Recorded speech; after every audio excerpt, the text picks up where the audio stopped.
हाडावरचा का हाडकावरचा कार्यकर्ता म्हणजे हा पण विषय बघायला पाहिजे. गाव आहे त्याला शाश्वत स्वरूपात आपल्याला जिवंत ठेवायचं असेल तर मग आपण पुन्हा जल जंगल जमीन जनावर ह्या 5 ज्याचं संवर्धन हा फार महत्वाचा मुद्दा आहे. खरं तर राजकारण हा फक्त आल्या वेळ संधी घेऊ हा विषय नाही, तर संधी घेण्यापेक्षा तो देण्याचा विषय येतो.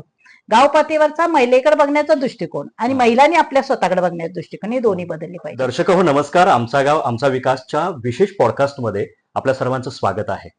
सध्या ग्रामपंचायतीच्या निवडणुकांच्या आरक्षण जाहीर झालेत आणि परंतु त्याआधी आपल्याला नेते कसे असायला पाहिजेत किंवा काय त्यांच्याकडून अपेक्षा असायला पाहिजेत आणि याचबरोबर गावांच्या विकासाची मॉडेल कशी असायला पाहिजेत याबद्दलची वेगवेगळी मार्गदर्शन आणि त्याच्याच बरोबर वेगवेगळी मॉडेल्स आम्ही आमच्या या चॅनलच्या माध्यमातून आपल्यापर्यंत घेऊन येणार आहोत. यासाठी वेगळी पॉडकास्ट आम्ही एक सिरीज सुरू करतोय. परंतु आजच्या पहिल्या भागामध्ये आज आपल्याला विशेष मुलाखत देण्यासाठी आपल्या सोबत आहेत राज्य महिला सरपंच परिषदेच्या अध्यक्षा राणीताई पाटील. तुमचं पहिल्यांदा स्वागत आहे ताई. नमस्कार. नमस्कार. आणि ताईंची मी थोडक्यात ओळख करून देईन कारण महत्वाचं मध्ये आपल्याला कमी वेळामध्ये खूप सारी माहिती ताईंच्याकडून आज जाणून घ्यायची आहे. ताई महिलांसाठी राज्यभर काम करतायतच कारण त्यांनी खूप वर्षांपासून महिला सक्षमीकरणावरती आणि राजकारणात ज्या महिला राज्यभरातल्या येतात त्यांच्यावरती खूप सारं काम केलेलं आहे. त्याचबरोबर यशदाजी संस्था जिथं राज्यातले जिल्हाधिकारी असतील किंवा पोलीस अधीक्षक उपजिल्हाधिकारी अशा प्रशासनातल्या मोठमोठ्या पदाधिकाऱ्यांना जिथं ट्रेनिंग दिली जातं अशा ठिकाणी ताई ट्रेनिंगसाठी असतात. मी थोडक्यातच ओळखीनंतर पहिल्या प्रश्नाकडे येतो. महिलांच्यासाठी तुम्ही फार मोठं काम केलं राज्यभर.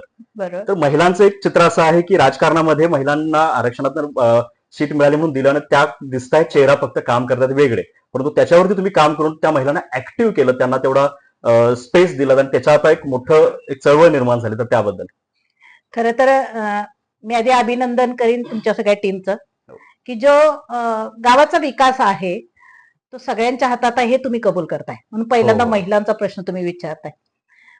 तर महिलांनी राजकारणामध्ये यायला पाहिजे, असायला पाहिजे, पण टिकणं फार महत्वाचं आहे. टिकणं हा विषय खरं तर जसं इन्फ्रास्ट्रक्चर एखाद्या गोष्टीसाठी आवश्यक आहे तशी मनोवृत्ती फार महत्वाची आहे. आणि मनसंधारण होऊन महिलांना एक सन्मानाची भूमिका त्यांना स्वतः निर्णय प्रक्रियेमध्ये, कारण आता तसं मी बोलणं तसं संयुक्तिक वाटणार नाही काही ना, तो राग फार महत्वाचं राहतं.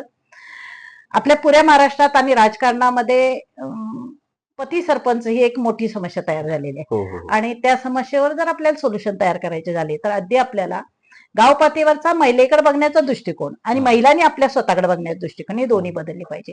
त्यामध्ये विजन आलं पाहिजे. भावकी मोठी आहे म्हणून इलेक्शन मध्ये आपण उभा राहू आणि मग सपोर्ट न कोणतरी आपला भार उभा घेईल ह्या अपेक्षेच्या पलीकडे जाऊन आपल्याला आता काम केलं पाहिजे. खरं तर राजकारण हा फक्त आल्या वेळ संधी घेऊ हा विषय नाही, तर संधी घेण्यापेक्षा तो देण्याचा विषय येतो. ज्यावेळेला तुम्ही काम करता तेव्हा त्या अनेक लोकांच्या आयुष्यामध्ये कुटुंबांना तुम्ही परिवर्तन करू शकता जर तुम्ही तेवढं चांगल्या पद्धतीनं काम केलं तर. आणि टाइम घालवायचा म्हटलं तर तेवढ्याच लोकांचं तुम्ही नुकसान पण करू शकता. त्यामुळे आपल्यावर एक फार मोठी जबाबदारी येऊन पडते. म्हणजे ठीक आहे, विजयाचा जल्लोष बघितला तर राजकारण उत्साह अशा पद्धतीनं साजरी करत हा तो तात्पुरता भाग जाईल. त्यानंतरचा जो गुलाल आहे तो मात्र आपण स्वतःला न लावता अनेकांना लावता येईल का, अनेकांच्या आयुष्यामध्ये आनंद देता येईल का, आरोग्याच्या समस्या बाजूला सारता येतील का, मुलांच्या बेरोजगारीचा प्रश्न मार्गी लावता येईल का, महिलांच्या संरक्षणाचा विषय घेऊन काम करता येईल का, पर्यावरणावर आपल्याला काही करता येईल का.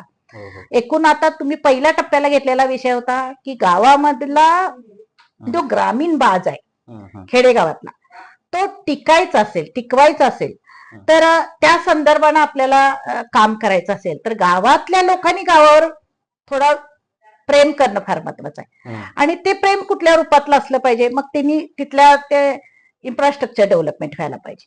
ती कुठली आहे, सगळं अनुकरण करून शहर जर गावात आणलं तर तेही संयुक्तिक होणार नाही. पण जे गाव आहे त्याला शाश्वत स्वरूपात आपल्याला जिवंत ठेवायचं असेल तर मग आपण पुन्हा जल जंगल जमीन जनावर ह्या 5 ज्याचं संवर्धन हा फार महत्वाचा मुद्दा आहे. आणि त्या 5 ज्याच्या संवर्धनासाठी आपल्याला पुन्हा ज्या शिक्षण व्यवस्था आहे, ज्या आरोग्य व्यवस्था आहे त्यामध्ये आपल्याला अतिशय सुंदर पद्धतीनं काम करावं लागेल, पारदर्शी काम करावं लागेल आणि शाश्वत. एकीकडे खड्डा पडला आणि दुसरीकडे ढीग तयार केला असं होता उपयोगाचं नाही.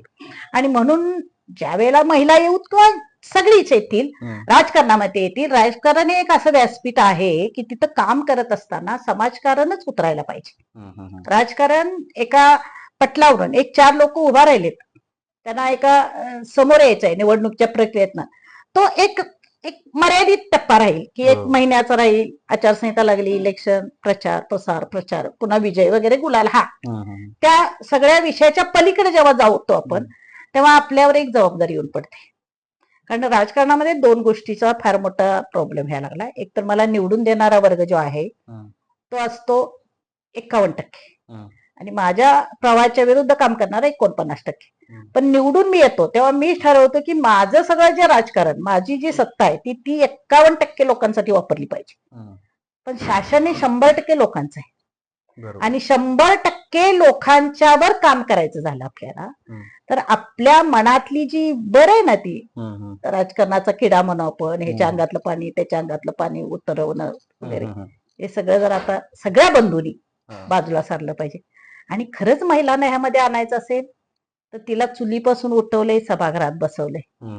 त्यामुळे आधी पहिलं तिला प्रशिक्षणाची व्यवस्था, तिला तो खुलेपणा, तिसरा विषय तिच्या निर्णय प्रक्रियेमध्ये तिचा आत्मविश्वास, सन्मान वाढवणं, आणि त्याच्याही पलीकडे जाऊन आज जे जेंडर इक्वॅलिटीचा प्रश्न आहे, तिलाही तेवढंच आणि त्यालाही तेवढंच समानतेनं आपल्याला वर्तणूक दिली पाहिजे, ती राजकारणामध्ये पण अपेक्षित आहे. आता जसं तुम्ही एक उल्लेख केलात की गाव लेवलला किंवा काही जण आता ऑडियन्सला पण तसं वाटेल की बाबा काय सांगताय, गाव लेवलचं राजकारण फार वेगळं असतं, इथं खुन्नस आणि इतर एकमेकांना खाली घालणं, वर करणं, अशाच गोष्टी सगळ्या चाललेल्या असतात. ह्याच्यात सुधारणेचं राजकारण करणं फार अवघड गोष्ट आहे. परंतु तसं नाहीये. त्याला कष्ट आहेत, मान्य आहे, त्याला खूप काही काय म्हणतात ते बलिदानही द्यावं लागतं. बलिदान म्हणण्यापेक्षा काही गोष्टी आपल्याला त्यागाच्या आहेत, मोठ्या मोठ्या कराव्या लागतात, आणि तशी उदाहरणं खूप सारी आपल्या महाराष्ट्रातच आहेत, आपल्या आजूबाजूलाही आहेत. तीच तर आम्ही या माध्यमातून, आमच्या गाव आमच्या विकासच्या या माध्यमातून आम्ही लोकांच्या समोर घेऊन जातोय. मुळात म्हणजे आम्ही वेगवेगळ्या सरपंच परिषदा यासाठीच घेतल्या होत्या, किंवा जे कार्यशाळा घेतलेत गाव लेवलच्या ग्राम विकासाच्या, तर यातनं एक अशीच मॉडेल आम्ही समोर आणले होते की बाबांनो, हे फक्त थेरॉटिकली नाही आहे किंवा हे फक्त स्वप्नातलं नाही आहे, तर प्रॅक्टिकली होतंय. फक्त लोकांना ते समजायला पाहिजे की नाही बाबा, हे आपल्या इथे सुद्धा होऊ शकते, फक्त आपल्यात तो बदल पाहिजे. ते अजून ते विरोधकांच्या तो झालेला नाही आहे, किंवा भावकीतल्या ह्यांच्यात झालेला नाही, मी का बदलू, तर तसं काहीच बदल होणार नाही. तेच उदाहरणं, आता त्याचा तो राज्य लेवलचा तुमचा अनुभव आहे म्हणून आम्ही पहिली मुलाखत तुमची यासाठीच ठेवली. आता तरुण आहे, बरोबर, राजकारणाकडे येते, परंतु जी चांडाचौडी करणारी म्हणाला असेल, किंवा अरे रवी किंवा असेच कोणी आहेत, ती कुठेतरी स्पेस घेऊन पुढे जात आहेत. परंतु लोकांनी हा विचार करणं सध्या गरजेचं आहे का, की बाबा नको, यांच्याकडे मूळ धुरा आपण गावची देतोय, तर त्यांच्याकडे एक मॉडेल असायला पाहिजे विकासाचं, त्यांच्याकडे नेमकं काय व्हिजन आहे गावच्या विकासासाठीचं, शाश्वत विकासासाठी सगळ्यात मोठं, तर त्याबद्दल. आता हा प्रश्न थोडासा माझ्यासाठी फार महत्वाचा राहील, कारण राजकारणाकडे बघण्याचा दृष्टिकोन लोकांचा निकोप व्हायचा असेल तर लोकांची जबाबदारी आहे, आणि राजकारणामध्ये उभा राहणाऱ्याची पण जबाबदारी आहे. म्हणजे मी एक म्हणेन की ज्या वेळेला आम्ही उभा राहतो, याचा अर्थ आमच्याकडे कोणतरी बघितलं पाहिजे, किंवा आम्ही फोकस होतो सगळ्या, आमच्याकडे कॅमेरे लागतात. मग ते इलेक्शन मध्ये उभा राहून आपण विजयाच्या घडीपर्यंत जाईन इथपर्यंत तात्पुरता तो विषय नाहीये. जेव्हा माझ्या गळ्यात विजयाची माळ पडते आणि तिथून माझा जो प्रवास सुरू होतो, तिथून खरं माझी कसोटी तयार होते. पण माझं मूळ स्वभाव मूळचा, तुम्ही जसं आता मगाशी तरुणाईला, खरं तर दुर्दैवानं आपल्या ह्या तरुणाईला हे शब्द वापरावे लागतात की आजकाल त्यांच्याकडे भडकपणा आला, आता ह्याच्यात अग्रेसिव्हनेस आला. म्हणजे संवेदनशील तरुण आहेत असं सगळं सरकट म्हणायला पण येणार नाही, पण आम्ही सांगाय कुठेतरी कम पडायला लागलोय, त्यांना दिशा दाखवाय कम पडायला लागलोय, मग किंवा आम्ही त्यांना निवडाय पण कमी पडायला लागलोय. मग एक एक वेळेला आम्ही निवडून आलेलो का निवडक अशा शब्दामध्ये आमचा प्रवास होतोय, नाही का. निवडून आलेलो असतो तर आम्ही सगळ्यात का निवडक, बरोबर आहे. मग निवडक मध्ये येत असेल तर मग ती जनतेची जबाबदारी झाली. मग आपण आता हाडावरचा का हडकावरचा कार्यकर्ता, म्हणजे हा पण विषय बघायला पाहिजे. म्हणजे आपण मतं घेतोय, मागतोय, किंवा तो अधिकार आहे मला द्यायचा, 2 गोष्टी आहेत. मी मागायचा अधिकार आहे, तुम्हाला द्यायचा अधिकार आहे, पण त्याच्यामधली जी मांडवली आहे त्याच्यावर आता बोलायचं का, नाहीच बोलायचं का, बोलायचं नाही, तर माझे सगळे बहुतांश सहकारी त्या प्रक्रियेतनं जाणार आहेत. इव्हन मलाही उद्या करायचा प्रवास झाला तर तसा असेल का, ह्या भीतीपोटी. मग पायंडे पडले कधी तर पडले असतील ते मोडायचे नाहीत का? हम्म. मुळातच राजकारणाकडे येणारं फिल्टरेशन जे आहे ती इथून सुरुवात व्हायला पाहिजे. निवड प्रक्रियेमध्ये एकूण पारदर्शीपणा यायला पाहिजे. हम्म. म्हणजे ती व्यक्ती का निवडतोय आपण, तो माझ्यासाठी कुठल्या विचारानं फेवर आहे, म्हणजे मला कनेक्ट होतोय, म्हणजे माझ्या तो सुविधा मला पुरवठा करतोय तात्पुरत्या, का शाश्वत विकासाचा द्वार माझ्यासाठी खुलं करून ठेवतोय, पुढच्या पिढीसाठी, अजून पुढच्या पिढीसाठी जसं चांगलं पाहिजे ते देण्यासाठी तो कटिबद्ध आहे. आणि त्याच्या विचाराच्या धारेवर टिकणारी व्यक्ती हा फार महत्वाचा मुद्दा आहे.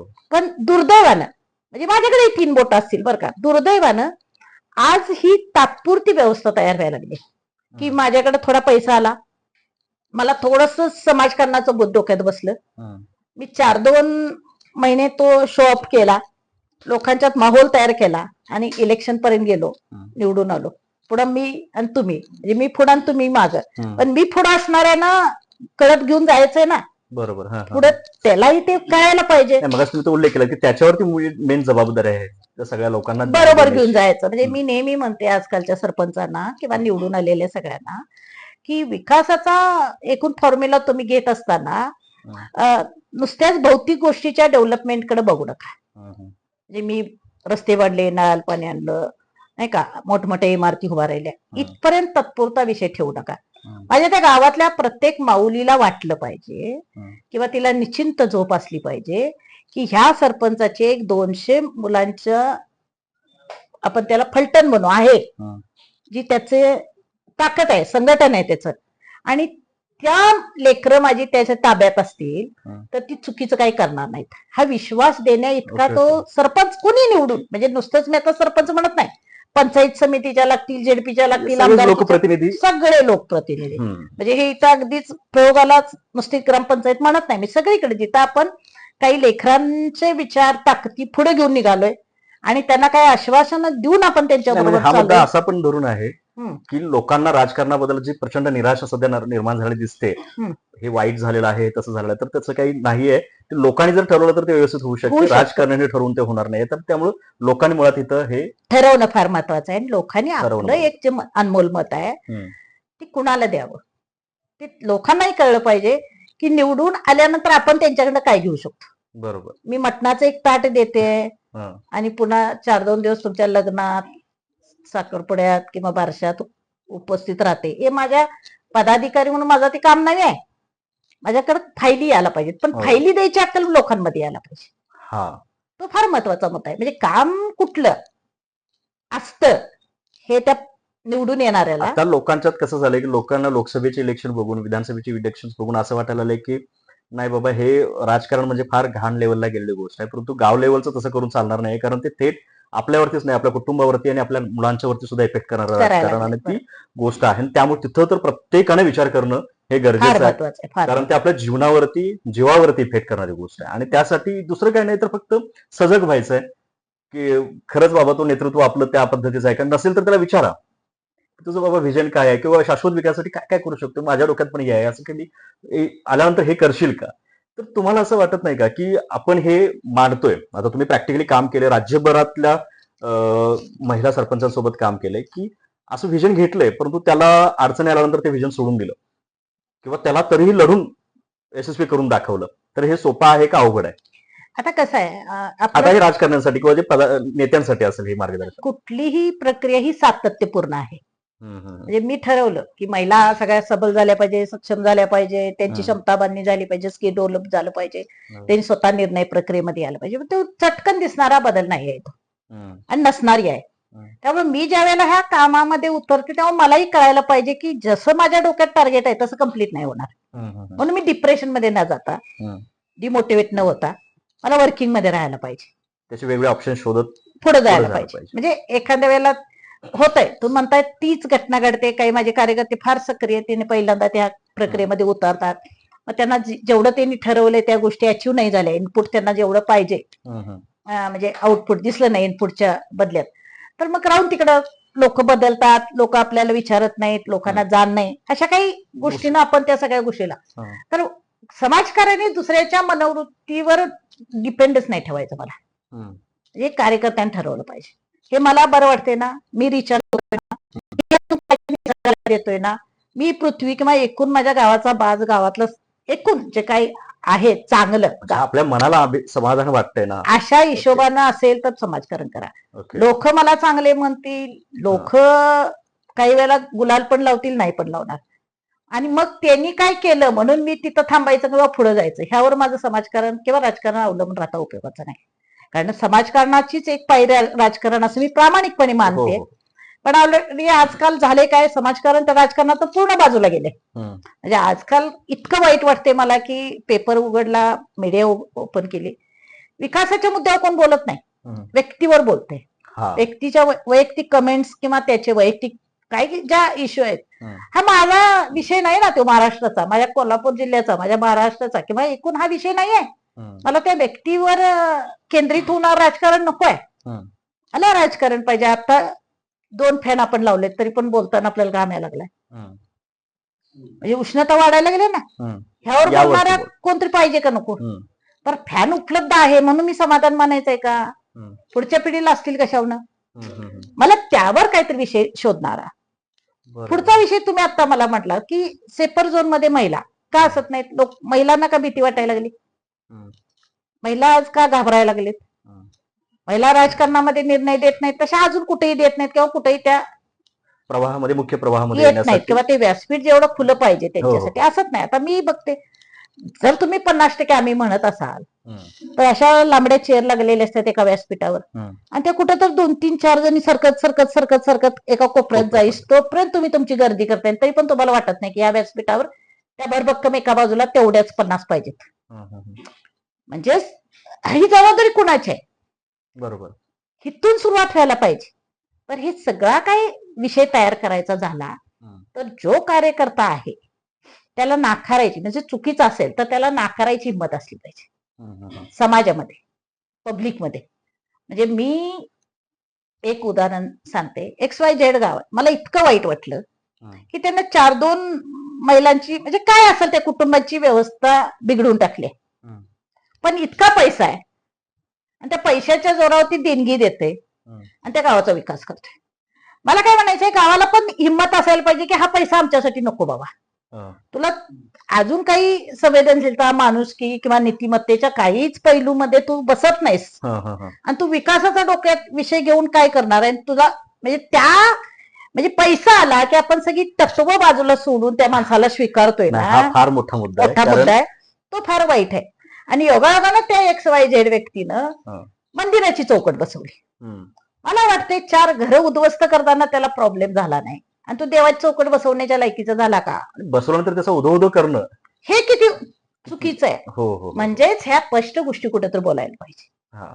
आणि त्या गावानं त्याच्यावर काहीतरी निर्बंध घालण्यासारखं स्पष्ट बोलणे इतकं, हम्म. म्हणजे इकॉनॉमी हा मुद्दा महत्वाचा पण आहे, मी नाही म्हणत नाही, पण तो इतक्या चुकीच्या पद्धतीने येऊन त्या गावाला तो गोल फिरवत असेल आणि हा. त्या गाव त्याला स्वीकारत असेल तर त्यांना परत त्या गावानं म्हणजे आम्ही लय तत्वज्ञानी वगैरे म्हणायचं काय अधिकार त्या गावालाही नाही. काही लोक खूप वाईट करणारे असतात आणि त्यांना कुठेतरी 4 चांगल्या गोष्टी करून आपली इमेज व्हाईट करायची असते. बरोबर. ती लोक घुसायला बघतात अशा गाव लेवलला. तर त्यावेळी सजग नागरिकांनी, गावच्या लोकांनी असा विचार करायचा की नाही बाबा, या माणसाचं बॅकग्राऊंड ब्लॅक आहे, तर त्याला इथं स्टेज देऊन चालणार नाही, कारण तो याच्यातून मंदिरांची यांची वेगवेगळी कामं करून मोठेपणा मिरवेल, परंतु ते आपल्यासाठी वाईट असणार आहे बरोबर आणि आपल्या पुढल्या पिढीसाठी सुद्धा वाईट असणार आहे, कारण ते शेवटी वाईटासाठीच तो करत असणार आहे, बरोबर त्याचं पुढला व्यवसायासाठी. व्यवसायासाठी. बरोबर. म्हणून म्हटलं ना, निवड प्रक्रिया ह्या मताच्या पेटी पर्यंत जाणाऱ्या डोक्यांची संख्येतनं निर्माण होतेली हा, हा. गोष्ट आहे. बरोबर आहे. हो. म्हणजे डोक्यातलं मोजणं हा विषय आलाच नाही अजून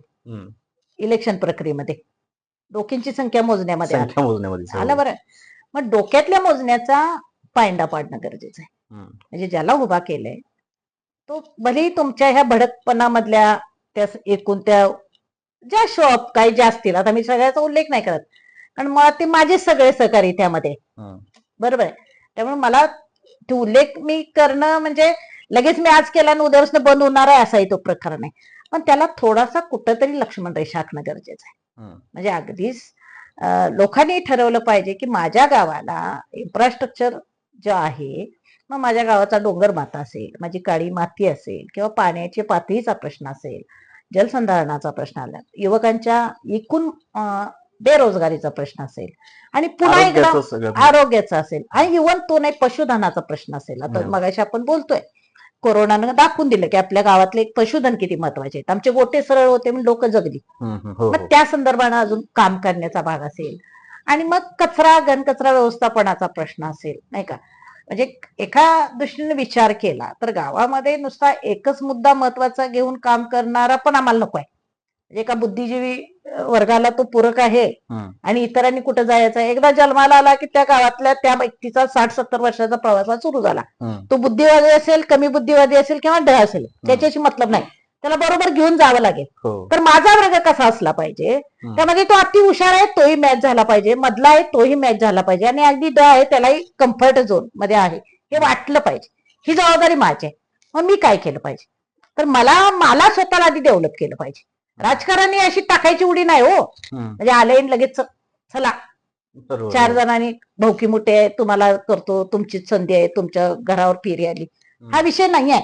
हे आधी पहिलं काढून टाका डोक्यातनं, की तो वाटून घ्यायचा भाग आहे. ह्या वाड्यावर एकदा, पुढच्या वाड्यावर पुढचे पंचवार्षिक, किंवा आता आली आहे संधी तर मला आरक्षण पडलंय, मी नाही उभा राहू शकत, सौभाग्यवतीला त्यातलं काही कळत पण नाही तरी सुद्धा उभा करायची, असा पण तो भाग नाही. तर मुळात हा मुद्दा बौद्धिक आहे, आणि त्याच्याही पलीकडे जाऊन मी असं म्हणेन की ती बुद्धी एका नैतिक जबाबदारीशी बांधलेली असली पाहिजे. म्हणजे त्याचं मन नुसतं संवेदनशील आहे आणि बुद्धी नाही असंही नको आहे.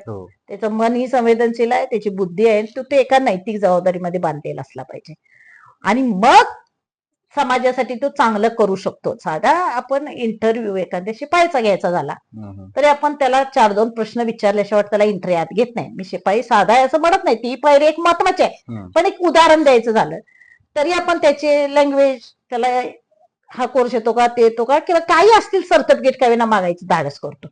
आणि मला मात्र इलेक्शनला उभा राहता तुम्ही कशाच काय विचारत नाही, मग मलाही वाटतं हे फार सोपं आहे. आता त्या कुठंतरी गोष्टी यायला पाहिजेत.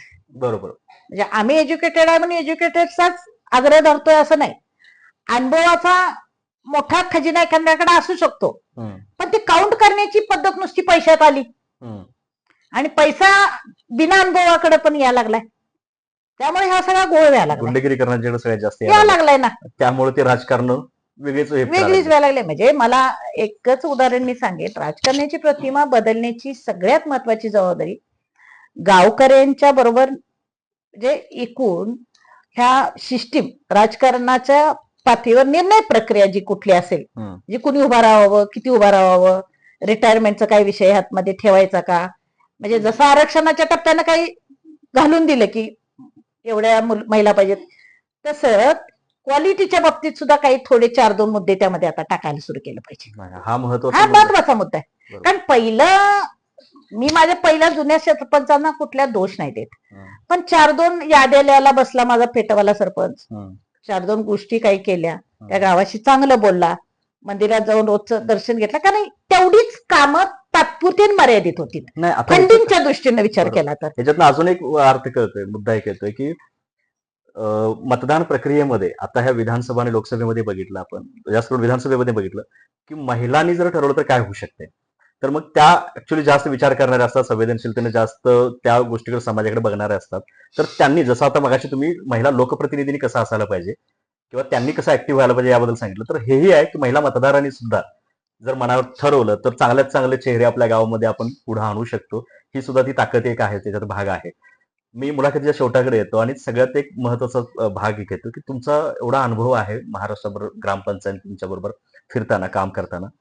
तर आता आपण बोललो खूप सारे तात्विक गोष्टी लोकांच्यापर्यंत पोहोचवल्या, परंतु अशा प्रॅक्टिकली कधी तुम्हाला अनुभव आलेत का की त्या माणसानं टार्गेट ठेवलं होतं, विजन ठेवलं होतं, त्याला प्रचंड विरोध झाला, प्रतिकूल वातावरण होतं, प्रतिकूल सगळी परिस्थिती होती, तरीही त्यातनं लढून त्यांनी काहीतरी एक आदर्श निर्माण केले.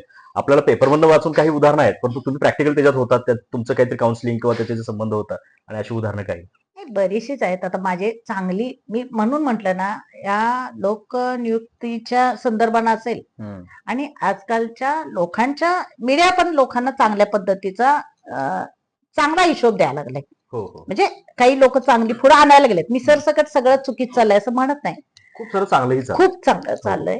मग मला असं वाटतंय की आम्ही आता ट्रेनिंगच्या माध्यमातून काही या सरपंच संघटनेच्या माध्यमातून जेव्हा लोकांच्याकडे जातो तर चांगली चांगली मुलं ह्यामध्ये यायला लागलेत. हं, हं, हं. मग मला ते अं, घरात बसून सुद्धा ग्रामसभेला उपस्थित राहता येते, हं, हं, हं. नाही का.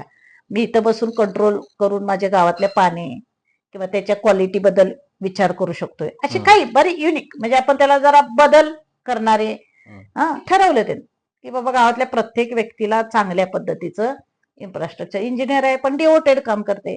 ठरवून आहे ते एकच बेल चालू केली वॉटर बेल. आता सगळीकडे त्याचा म्हणजे त्यांचं काम काय आहे मूळ? मुळे ऑलरेडी त्या छोटं गाव पण छान गाव केले. हं, हं, हं. महिला सन्मानापासून अगदी इन्फ्रास्ट्रक्चर पर्यंत त्यांनी डेव्हलप केले. हं, हं, हं. पण त्यामध्ये आरोग्याचा प्रश्न फार महत्वाचा घेतला. त्यातला एकच प्रश्न मी मुद्दा सांगते, मला आवडलेला मुद्दा आहे म्हणून. हं, की त्यांनी काय केलं, शाळेचं सगळं इन्फ्रास्ट्रक्चर ओके, हं. पण मुलांना पाणी प्यायची सवय लागायसाठी वॉटर बेल ओके सुरू ओके केली. ओके. हा हा. आणि पण त्याच्या आहाराबाबतीत एवढा मायक्रो विचार लेवलचा करणारी विचार. हा, हा. ग्रामपंचायत जेव्हा असते, सार्वजनिक ठिकाणी जर तुम्ही हात धुवा म्हणताय तर कुठं धुवायचं, इथं होय. थुकू नका म्हणताय तर कुठं थुकायचं. हा हा हा. म्हणजे व्यवस्था तयार करून मग सांगायला सुरू करणं हा एक मुद्दा महत्वाचा आहे की हे करू नका, हे कचरा टाकू नका असं म्हणण्यापेक्षा हे इथं करा. बाद झाला विषय हा मिटला. म्हणजे तो ऑप्शन अशी करणारे आहेत ना मुद्दे. बरोबर. म्हणून म्हटलं की मुळात विरोध हा होणारच आहे, हं. पण जेवढ्या व्यक्ती तेवढ्या प्रवृत्ती असणार. मी मगाचा एक मुद्दा का कव्हर करते की जुन्या लोकांच्या पद्धती चुकीच्या होत्या म्हणत नाही, पण त्या कालस्थल परिस्थितीला योग्य होत्या. माझे फेटवाले जे सरपंच होते त्यांचं काम फुल डे काम चालायचं, पण तेच काम त्यावेळेला योग्य होतं. 4-2 लग्न ठरवणं, काहीतरी गावात अगदी बारीक सारीक गोष्टी असतील त्या बेसिक धरून काम करणं. पण आता 365 योजनांची दारं खुली आहेत. हं.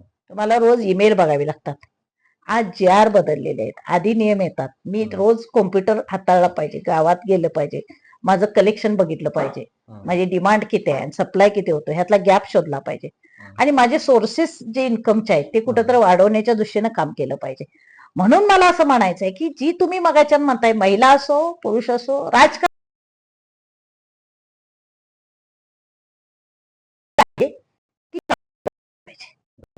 असली पाहिजे. महत्वाचा म्हणजे मध्ये सामाजिक जो आहे तो असा कुठेतरी पुरता आलेला डोस नव्हता. समाजकारणाचं. हा अगदीच तेवढं भूत बसते 2-4 आणि वाढदिवसा असंही नाही, दिवशी. प्रत्येकाला वाटत असते की माझ्याकडनं हे गोष्टी करताना ते समाजकारणाच्या आहेत, समाजसेवेच्या नाही आहेत. ना, पण ते तात्पुरता नको ना. हा. एका वाढदिवसाला अगदी त्याच्यात भन्नाट काही ते कल्पना येत आहेत. एक दिवसासाठी नाही हो, 365 दिवस आहेत आमचे. आणि ते लोकांच्यात रुजलं पाहिजे. हा बरं, इकॉनॉमीवर जर ह्या सगळ्या गोष्टी अवलंबून असतील असं गरीब धरून ते म्हणत असेल मी एकच दिवसासाठी देतोय, हं, हं, हं. दे एक दिवसासाठी, पण वाट तरी 364 दिवस चांगला. बरोबर बरोबर. द्यायचा मुद्दा आहे तो पैशाशी रिलेटेड आहे. म्हणजे- म्हणजे माझ्यासाठी तुम्हाला काही ते मी करायचं असेल तर मी माझ्या वाढदिवसापुरतं करू शकतो. बरोबर बरोबर. तेवढं समाजकारण त्या डोक्यात भिनलं, पण पुन्हा तू उड्डाण फिरू नकोस ना. कसं आहे बरोबर, म्हणजे महिला दिनासाठी एखादी ग्रामपंचायत फार मोठा कार्यक्रम 8 मार्चला घेते, हा. मग उरलेले 364 दिवस कुठे असतात? कुठे? तसं तुम्ही मगापासून राजकारण्यांच्या जबाबदारी सांगितल्यात, तसं मतदारांच्या पण जबाबदारी आणि महिलांच्याही सगळ्यात महत्वाच्या जबाबदाऱ्या. याच्यात बोलेल तेवढं कमीच आहे, कारण तुमचा एवढा मोठा अभ्यास आहे, इतका मोठा अनुभव आहे सगळ्यात महत्वाचं, आणि एवढं काम केलेलं आहे तुम्ही. खरंच याच्यावरती एक पुढे आपण अजून सिरीज करतोय, आवर्जून त्याही बघा. आणि ताई पुन्हा एकदा तुमचे मी आभार मानतो, एवढा वेळात वेळ काढला. धन्यवाद.